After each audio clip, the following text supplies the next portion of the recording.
মিষ্টি হাসিতে ধরা দিলেন মেহজাবিন।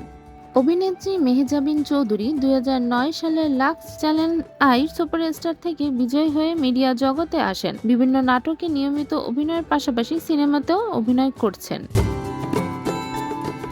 এদিকে সামাজিক যোগাযোগ মাধ্যমেও বেশ সবল থাকেন তিনি।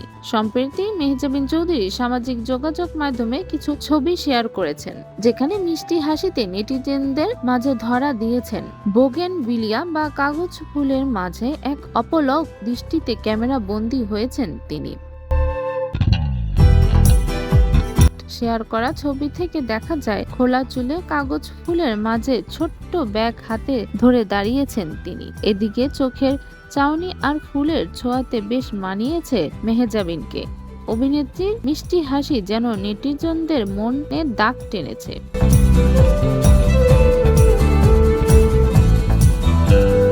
ছবি শেয়ার করে মেহজাবিন ক্যাপশনে লিখেছেন, এখনো রহস্য উদ্ধার করা হয়েছে নাকি এখনো ভাবছেন? এদিকে কমেন্ট বক্সে এক নেটিজেন লিখেছেন, মাশাআল্লাহ, অসাধারণ লাগছে প্রিয় আপু, অনেক অনেক ভালোবাসা ও শুভকামনা। আরেকজন ভাষ্য, মাশাআল্লাহ, অনেক কিউট।